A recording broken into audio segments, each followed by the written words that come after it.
Hello, ladies and gentlemen. Welcome to episode 22 of the Off the Dome podcast. Today I'm joined with Sponhour, straight out of TikTok. How's it going on, man? Good. How are you? How are you? I'm fantastic right now. Today we're going to be talking about MVP without Joel Embiid. I mean, you could include Joel Embiid, of course, but the MVP race just seems to be a little bit extra spicy at this moment in time. There's some new names coming up here. One man down in Miami that I want to talk about a little bit because he's been balling out recently. And we'll get into title favorites at this moment in time, and then power rankings or just the teams that we think are playing the best basketball right now out of all of it. And like after we get through those topics, I'll just ask you some general questions that that are really good to clip and put on TikTok and get a bunch of likes. So I'm gonna Yeah, I do that. gotcha. Gotta respect the grind right there. Let's start with For MVP. sure. Let's start with MVP. Um, who do you have right now? It's Right now, still Joel Embiid. I don't know. How many games is he going to end up missing? I'm not sure exactly how many games he's going to end up playing. So what? We're playing 72 games this year. If he plays like 50, I think that's probably the bare minimum he could play and still win. But also the Sixers are doing well without him. You know, it doesn't look like they're missing a beat. And as dumb as that is, that hurts his case. You know, it does. I think Giannis has a strong case right now. His numbers are good. The Bucks are good. People I think are overestimating voter fatigue a little bit. And then you got a bunch of guys who I think all have pretty major flaws in their MVP case. James Harden, yeah, he's like playing super well, but once KD comes back, there's going to be too many cooks in the kitchen for him to win it, I think. Yeah. You could make a solid argument for Kawhi, but he's not getting the hype right now. LeBron is always an option, but is he the MVP? I don't know. So I think I'd still stick with Embiid at the moment. Okay. Because I think for me right now, right now it's still Joel Embiid because he's only missed 4 or 5 games, something like that. And you mentioned it, Philadelphia, they're still the number one seed in the Eastern Conference right now. I did not expect. I thought at this point in the year they would have run out of steam and Brooklyn would have caught him by now. But I think Giannis Antetokounmpo, he's got to be the other best option, as well as Nikola Jokic. I think Jokic, he gets held back a little bit by the lack of defense that he plays. But I think Denver, they're starting to come on now, and I could see them finishing with the top 3 seed in the Western Conference if everything goes correctly. And if they do that, and Nikola Jokic continues to put up the sort of numbers he's been putting up, with the sort of efficiency he's been putting up, I could see him easily being, top 3 in the MVP conversation. What are your? I'm gonna throw out some names here, and I want to ask you what you think of their case as far as the MVP goes. I'll start with Jimmy Butler right now because he's balling out. Does he have a shot, do you think? I mean, so Jimmy's like really important to the Heat. I'm a Jimmy truther. I have him top 10 in the league. Yeah. Even though, like, is he one of the most like skilled players in the league? Is he a top 10 skilled player? Maybe not, but he makes his team better. And you can't, I mean, that's got to be the most valuable thing for a player to do. Yeah. But he doesn't average enough points to win MVP. It's stupid. Like, it's just something simple like that. He doesn't average enough points to win MVP. It's going to be tough for the Heat to break into a top 3 seed. Yeah, they're on a ridiculous winning streak right now. But are they going to beat? They got to beat out at least one of the Bucks, the 76ers, or Brooklyn for him to even have a shot. I mean, I just can't see because what he's averaging. I don't even know how many points per game he's averaging right now. Yeah, so he's averaging 19 points per game and is a 4 seed right now. They're not going to give him MVP votes. Yeah, he'll probably get a few stray ones. That's how it always is, but I don't think he can win MVP right now. Unless if the Heat somehow continue to win and they're like a 1 seed, then yeah, he'll get consideration. But unless that happens, no, he doesn't have a real shot. Okay, and then I guess the same would go. I don't know how strong or how much you like the guys in Utah, Donovan Mitchell and Rudy Gobert. Like, do you see them as being sort of like top 8, I guess, in the MVP conversation, top 10? I guess you could stick one of them top 10. I think there's still debate on which. I mean, Donovan Mitchell's a more skilled player. Yeah, he's obviously, if that's what you're considering better, then he's better. But there's debate on which player has more impact on their team. And the second that you have to start debating on which player is better on their own team, it's tough win MVP. The MVP race is just, you have to have the right circumstances to win it. There's so much circumstantial with it. And that, that's why Giannis has won it the last 2 years in a row. He's just been on a good team. He's obviously the best player, and he's been putting up great numbers. Yeah. So I don't think that anyone on Utah has a real shot at winning it either. Okay, and then one more name. What about Chris Paul? I guess it's the same sort of thing where it's it him or Devin Booker? Is that sort of the same situation, you think? I think it's a mix of things with him. I love Chris Paul. I said at the beginning of the season I had the Suns as a 3 seed. Yeah. I said I think they could be as good as a 3 seed. I got killed for that. People hated that, but any team that Chris Paul is on is going to be wildly better than people expect. It always happens.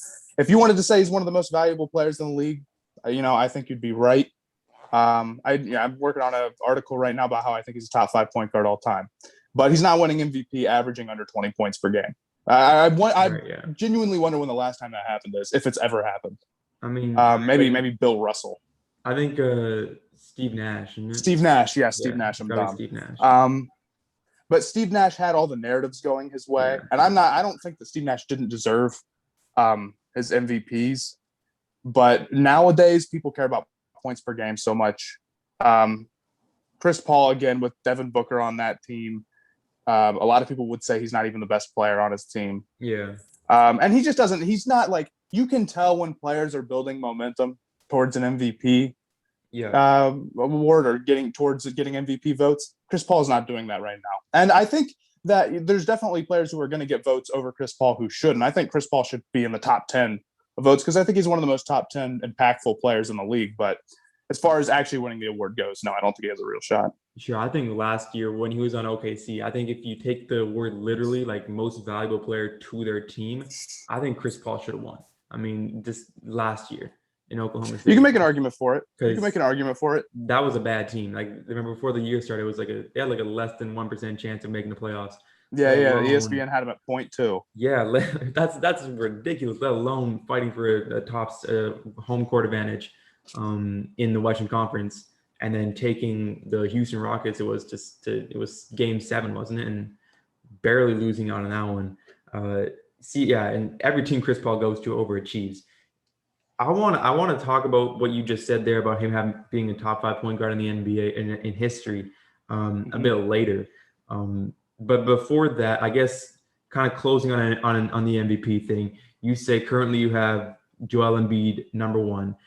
And what exactly do you look for? Like, what's sort of like the main ingredients for an MVP case? Because I think it comes down to being a top 3 seed in your conference, putting up monster stats, and also playing a lot of games. Like, you can't be load managing like Kawhi Leonard. So playing a lot of games is important, obviously, but it's kind of hard to tell exactly how much somebody's going to play until the end of the season. So yeah, I guess Embiid's getting a pass for that now, but at the end of the season, it might be different. When I'm talking about the MVP award, because it's so like, it doesn't really tell us who the most valuable player is. It doesn't really tell us who the best player is. It's kind of a weird mix, and you never know what it really means, and the narratives mess it all up. So usually when I'm talking about MVP, I'm just talking about who I think will win the award, which means that I'm going on what I think the voters care about, not necessarily what I care about. Because like I said, I think Chris Paul has absolutely no shot of getting a serious amount of MVP votes. But if it were up to me, he would have some votes. I don't think he would win, but he'd have some votes.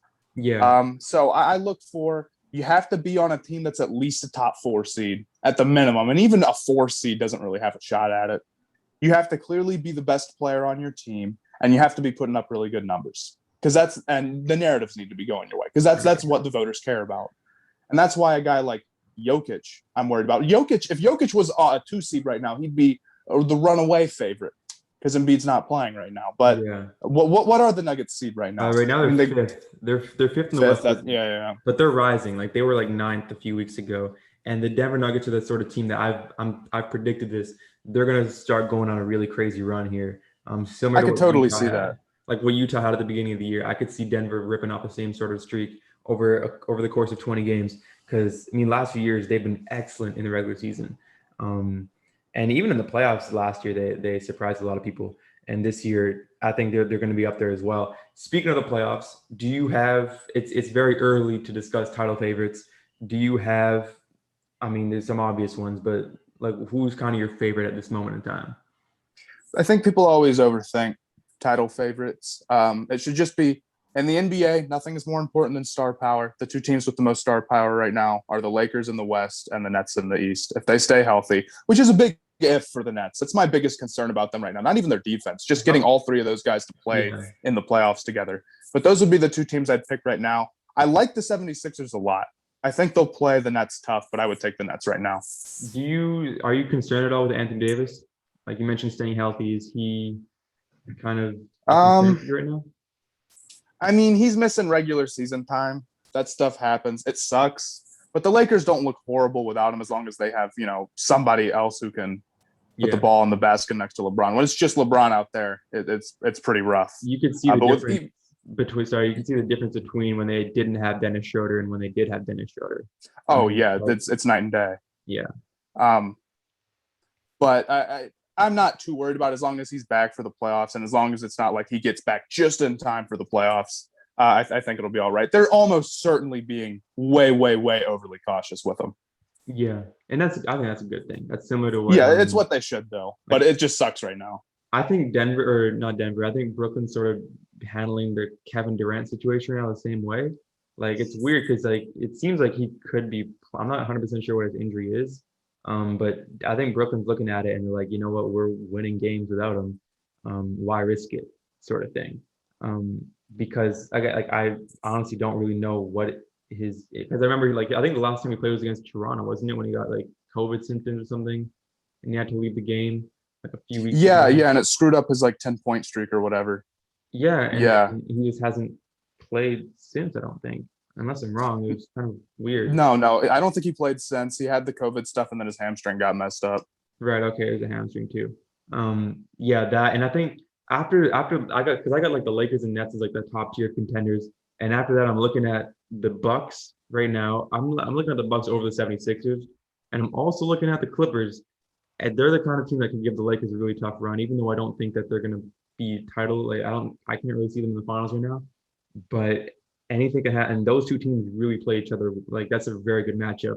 So I mean, I wouldn't be too comfortable if I was the Lakers right now, especially given the Anthony Davis situation. And even if he's healthy, the way he was playing before he got injured, it wasn't that special. You know what I mean? No, he definitely was. He looked, I don't know, maybe a little bit out of shape or something. He didn't look like normal Anthony Davis. Luckily, he's got a lot of time. Yeah, it does. He is injured or whatever, but he'll come back. He'll still have a decent amount of time to play in the regular season, and then it's just the first round. It's a long time before the Lakers are actually at a point where they need Anthony Davis to be playing at a high level, or their season will get messed up. Yeah. With the Clippers, I 100% agree with you. I think the Clippers have a really good shot to beat the Lakers. I didn't believe that they could get their team better this offseason. And then they signed Serge Ibaka for stupidly cheap money. I thought he was going to cost a ton in free agency, and he didn't.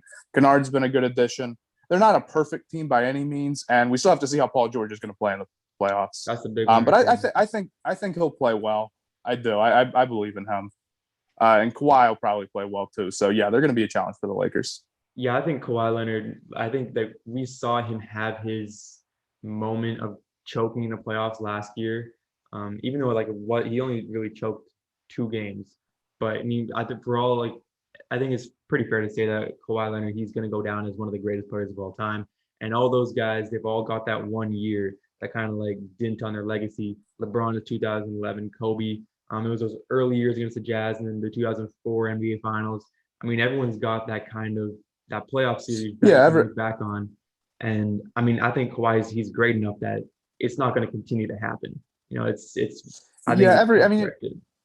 The difference between choking and not choking is a handful of shots, so it's bound to happen to every player at some point. Yeah. And what are your thoughts on what kind of odds you give teams like the Miami Heat, Denver Nuggets, Philadelphia, Phoenix, Utah? Do you see them causing any kind of trouble to the Lakers, Nets, kind of Clippers maybe? I think I do think Miami can be a problem for teams still. They're the same team they were last year, really. Yeah. That's what they're looking like right now. And people want to call them frauds or whatever. People want to say it doesn't really count. I think it does. I think everybody was in the same situation.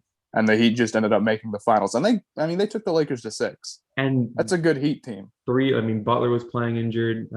Was it Bam Adebayo, Dragic? There's a lot of Yeah, injuries. yeah.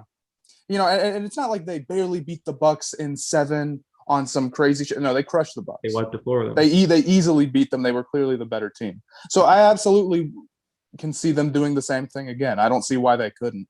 No, Yeah. I can see. I don't want to say that I think they're going to make the finals, but if the Heat were in the finals again, it genuinely would not surprise me. The only question is, can they match up against teams like the Nets? But if they were in the conference finals, I could.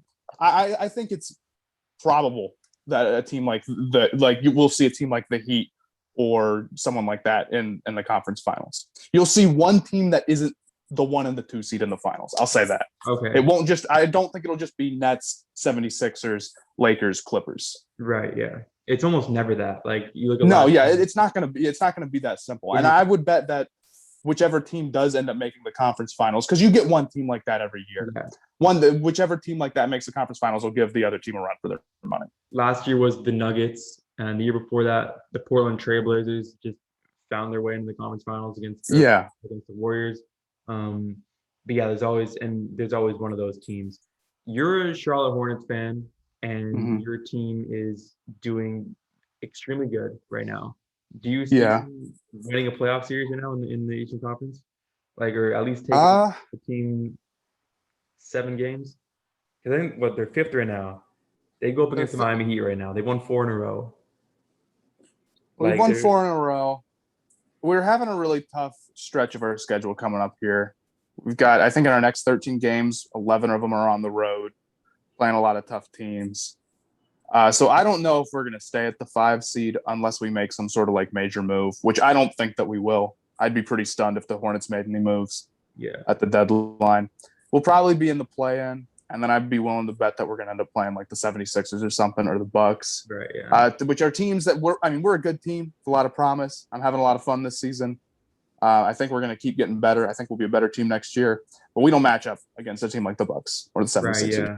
So no, I don't really see us winning a playoff series. It could happen if we get a good matchup, or who knows, maybe Embiid is having injury problems and we play the 76ers and we can beat them. But unless we get like a really crazy break going our way, probably not.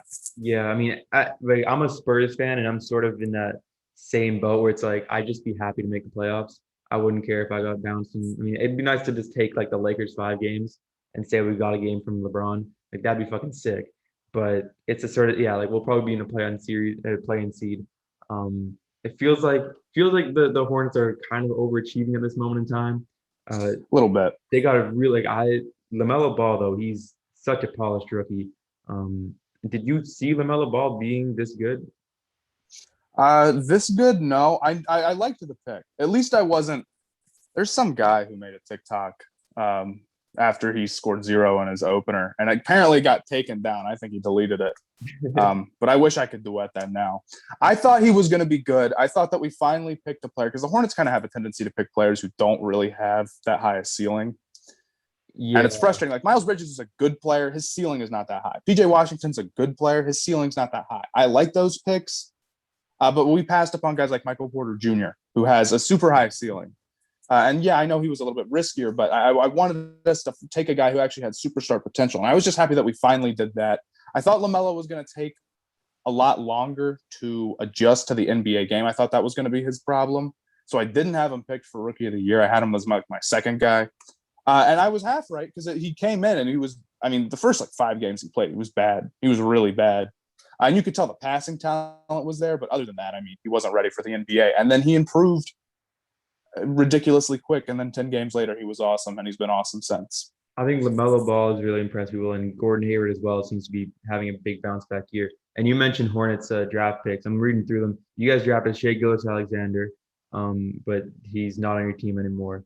Guys like Malik Monk, Frank Kaminsky, GOAT, but he's not going to win you a championship. You drafted Cody Zeller, another GOAT. Michael Kidd-Gilchrist, he just won Rookie of the Year and then fucked off. That was one of the weirdest things ever. Like, he just looked amazing. And then, of course, Kemba Walker quite a while ago. You guys also drafted Jared Dudley, too. I was just reading it. I was like, oh, shit. Back in 2007. That was a long time ago. Drafting Jared Dudley. Whew. Big pick right there. I don't even remember that. I was too young for it. Let's talk about current power rankings right now, and then I want to talk about the what you said, Chris Paul being a top 5 point guard in the NBA history. I want to hear your opinion on that.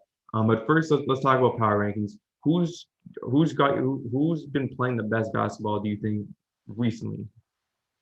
I mean, recently, the problem with power rankings, it's like, how far back do you go? Like I'm Because if thinking I want to say who's playing the best basketball right now, it's the Heat, right? I mean, they've won right 11 now, of their yeah. last 12, right?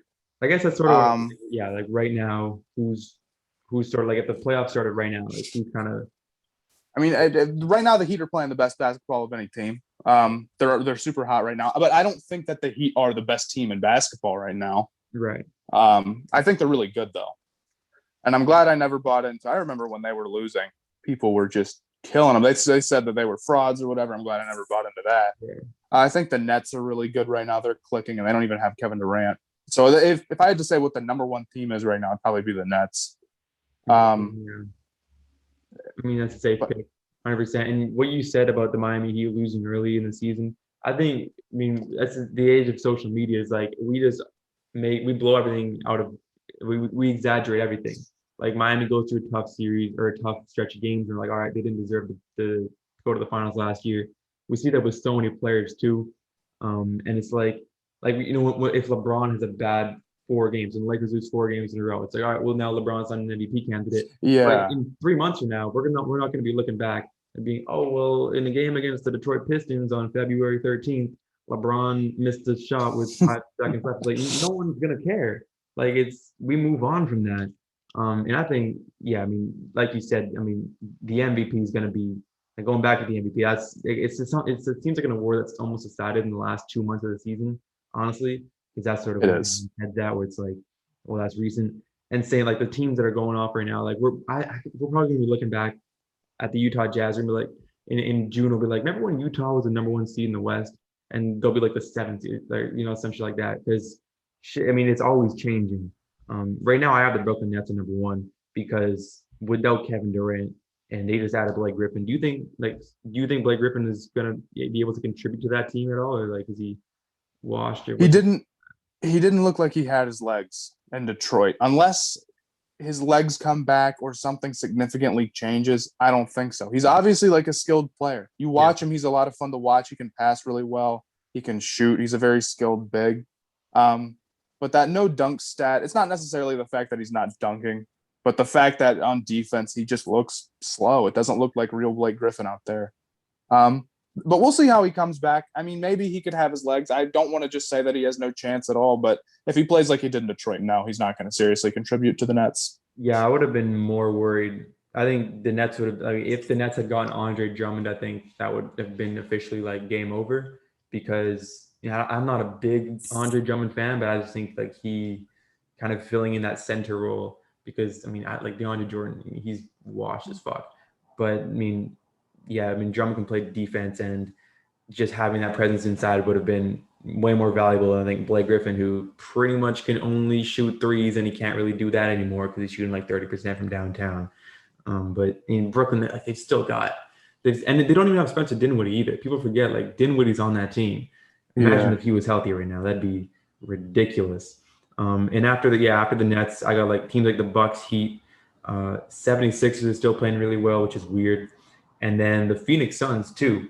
Uh, I mean, you mentioned earlier you're expecting a team in the Western Conference Finals that we don't really expect. Is the Phoenix Suns that sort of team? I mean, all it takes is one series, right? Because you've got maybe 4 or 5 teams that you look at as high level teams in the West, right? Clippers, Lakers, Suns, Denver, and the Jazz, or whatever. Yeah, A lot of those teams are going to have an easy time getting to the second round, and then it's going to be, let's say, Suns, Clippers, and the second round. I think the Suns could beat the Clippers in a 7-game series. I mean, I wouldn't say I'd predict that. I'd have to see how both those teams look at the time because a lot of it just depends on who's healthy and who's hot at the time. But yeah, I think the Suns could do that. Chris Paul almost got a team that wasn't supposed to make the playoffs to the second round last year. I mean, they were one shot away from beating Houston, and Houston was a great team with James Harden as a superstar. yeah. So if there's any team that's going to overperform expectations, it's going to be the team with Chris Paul. So yeah, I could see the Suns doing it. That's a good thing. I mean, that's probably one of the truest things you could ever say. If any team is going to overperform, it's a team with CP3.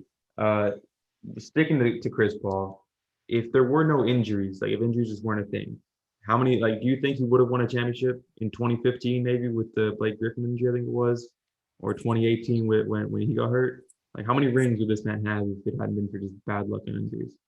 It's hard to know for sure. He would have at least won in 2018. That's the one I'm confident that he would have won in 2018. They would have finished off the Warriors, and then some people try to argue with me that the Cavs would have beaten them. No, they wouldn't have. I mean, it was really just LeBron at that point and a Kevin Love who was not doing all that much. The Rockets would have finished off the Cavs. It would have gone to 6 or 7 maybe. Yeah. But the Rockets would have won that series, and Chris Paul would have a ring. And if Chris Paul had a ring, then the whole him being a top 5 point guard of all time thing wouldn't be a hot take at all. Yeah. Speaking about that Cavs team, I don't think people actually realize how bad that Cavs team was. That they had no business being in the finals. They were just being carried by. You could argue. I mean, most people or a lot of people have him as the greatest player of all time, playing in his prime and just dragging his sorry team to the NBA finals. Yeah. There's only so much one man can do. And I mean, we saw him just get destroyed by the Warriors in the finals. But the fact that LeBron even gets to the finals, and people say, "Oh, it's easy. It's an easy Eastern Conference." It's still extremely impressive. Yeah, it was an easy Eastern Conference, and I think if they had played a real contender in the Eastern Conference, they might have lost. But you could say that about a lot of different teams. Yeah. LeBron still was amazing for carrying them to the finals, but it doesn't change my opinion that they wouldn't have beat the Rockets. Yeah, I mean, and Houston that year they were really deep, and even with Chris Paul out and with missing like 27 straight threes and with some really like questionable reffing at the end of Game 7, it was still a close game. It was still like a 6-point game against as like the greatest team of all time, which it speaks volumes to. I think not just Chris Paul, but I think Mike D'Antoni, James Harden, that whole team. But yeah. Anyway, let's talk about Chris Paul being a top 5 point guard of all time. All right, yeah, I really want to hear about this. I want to hear your opinion on this. You said earlier CP3 is a top 5 point guard of all time. Mm-hmm. What's sort of your point guard hierarchy right now of all time? You got Magic and Curry, and you could put Oscar Robinson ahead of Chris Paul. If you count like Jerry West, you can put him up there too. But even if you put Jerry West up there, I still have Chris Paul at 5. People have Isaiah Thomas over Chris Paul. I think there's absolutely no way that Isaiah Thomas is better than Chris Paul all time. And the only reason that people do have Isaiah Thomas over him is because of rings. You go look at him. You could say that he's a better scorer, but he shot way, way, way more than Chris Paul ever did. I think Chris Paul affects his offense in a better way than Isaiah Thomas did. I think he's a better defender than Isaiah Thomas was. Same thing with Steve Nash. Steve Nash, I think, at least has a better argument. He doesn't have the rings, but I could see where you're coming from with the multiple MVPs because he impacted his team so much. But there's years where, like, Chris Paul probably was the MVP in 2008, but just didn't win it because Kobe deserved to have an MVP. Yeah. And they were going to give him one no matter what. And Kobe was great that year too, so it's not like a huge robbery or anything. But those years that Nash have, I think people tend to think that because Chris Paul doesn't have an MVP, Chris Paul hasn't had years like that. And it's just not true. Right. Chris Paul also has fantastic longevity. I think that helps him a lot. And then when it comes to John Stockton, that some people would probably put over Paul, I get that one too, because like he's all-time leader in steals. He's the all-time leader in assists. So obviously he has great longevity, but I just don't think that he could have been the best player on a championship team ever. I don't think he ever had the ability to do that. So I can't put him over a guy like Chris Paul, who I think could have been the best player on a championship team and just never was surrounded with that talent. That's fair. So yeah, so just to make this clear, Magic Johnson, is he your number 1 right now all time? Yeah, if you take into account like era and you adjust for era, then yeah, Magic Johnson. When I talk about just like the greatest point guards or like the greatest players of all time, I'm not talking about like the most talented, because then guys from like it would always be modern players. Yeah, like the top 20 right now, and then you add in MJ, Kobe, and then you're set. But yeah, so Magic, and then I'm assuming you have Steph Curry at number 2. Mm-hmm. And who's your 3? Is it Oscar Robertson? Yeah, I'll put Robertson at 3. I go to Cincinnati, so I think there you go. And was it the Cincinnati Royals that was back then, wasn't it? Yeah. But yeah, I think Oscar Robertson, one of the most disrespected players of all time. He was ridiculous back in his day. He's like, there's a very few players that I think played back then that could still play at a very high level today. I think Oscar Robertson is one of them. He was a 6'5" point guard, who was very physical and just he was jacked too. I think like guys like Will Chamberlain as well. Like you put them in today's NBA, they're still gonna be ballers. Yeah. You said so. Do you have Chris Paul over Steve Nash? Like I just Yeah, I have Chris Paul over Steve Nash all time. Yeah, Chris Paul. So you're saying he's like the fourth greatest point guard of all time. Yeah, it kind of depends on what you consider Jerry West. I don't know. I think he's a shooting guard. Jerry West. Yeah, so if he's a shooting guard, then yeah, I got him at 4. What about Bob Cousy? If we're adjusting Bob Cousy, I don't know. I'd have to go back and really look at it. I'm not going to sit here and try to compare Chris Paul and Bob Cousy. That's the problem. It's like I'll adjust for era, but then once you get way, way, way back there, sometimes it can get tough. And I have to really sit down and like research it and go watch film and see what they were good at. And then it takes time. So Bob Cousy, if you want to have Bob Cousy over Chris Paul, I'll give whoever wants to do that a pass right now because I haven't looked into it. Okay, and then what about a guy like Jason Kidd, who is sort of in that same boat as Chris Paul? I think Kidd is the kind of player. I mean, he made the NBA Finals twice. You could say he's good enough to be the best player on a championship caliber team. Just never won an NBA championship. Do you think he's got is he up there for you? I mean, is he close to Chris Paul at all? I think there's a reasonable gap between Jason Kidd and Chris Paul. I mean, like, who would you rather have scoring? Probably Paul. Defending? Probably Paul. Passing? You could say Kidd, but when we're talking about all these guys, they're all-time great passers. I don't think that like Jason Kidd could not a good scorer, not like just straight up not even good. So the difference between Paul, who I think is a good scorer, maybe just doesn't do it at a high volume, and Kidd, who spent half of his career shooting under 40% from the field, it's pretty big. Yeah. And I have to ask you about this player because he is my favorite player of all time, Tony Parker. Where do you I think Tony Parker. More rings than Chris Paul, and that's it. So I think that makes him better. Yeah, that is how it works. I don't know. I haven't done here's the thing. I'm saying Chris Paul is a top 5 point guard of all time, but it's not like I've gone through and I have my top 15 point guards ever. Yeah. I can just tell that Chris, when you see the impact that Chris Paul has on a team, I mean, how old is he? 36 years old, and he's still making teams ridiculously better when he goes to them. That's all I need to know about him. To know, you know that there aren't 5 other point guards who have done what he's done. If I was gonna put one player above him that I don't have above him, it would be Steve Nash. It wouldn't be Stockton or a guy like that. Yeah. Tony Parker might be top 10, but I'd have to go and look at it. Yeah. And really run through my rankings. And I think that you bring up an interesting point there where he's old and he's still putting or having very big impact on teams. I think we're going to start seeing a lot more of these players playing at a very high level into their late 30s. We're seeing LeBron do it, and he's obviously just a physical specimen made in a lab, it seems like. But I think guys like Chris Paul, Kevin Durant, Steph Curry's 33, and he's still in the prime of his career, it looks like. I think we're going to start seeing a lot of these guys playing into maybe playing at a high level into their 40s, just because the way that training and all that stuff. I mean, LeBron's pouring $1 million a year into his body. Russell Wilson in the NFL, same sort of deal. So that's when I see people saying, "Oh, this era is coming to an end." You know, they make those sad TikToks where it's like, "Oh, this era is coming to an end." Last few years of James Harden, it's like, no, I still think those guys are gonna be balling out. Like Harden's still gonna be hitting step back threes when he's 35 years old. That's really what I'm excited for right now. And I think we're going into maybe I'm a bit off topic here, but I think we're gonna go into kind of an era of basketball here that's gonna be looked at as one of the greatest of all time because we have all this great young talent coming in, and then we still have these old guys who are still dominating the league, who are kind of playing in the same era as a lot of these young guys, and I'm hyped for it, honestly. Well, they certainly aren't going to start playing shorter. I mean, with medicine and technology and all that's getting better, and these guys know that they need to care about that more. I don't think it'll be every guy. I mean, you're still going to see people get their careers cut short because of injuries or whatever. But I mean, the way that Kevin Durant was able to come back from an Achilles injury, which even 20 years ago would have just been you would have seen Kevin Durant play, but he wouldn't have been the same player at all. And he's come back, and I know he's been injured, but he looked like the exact same player immediately.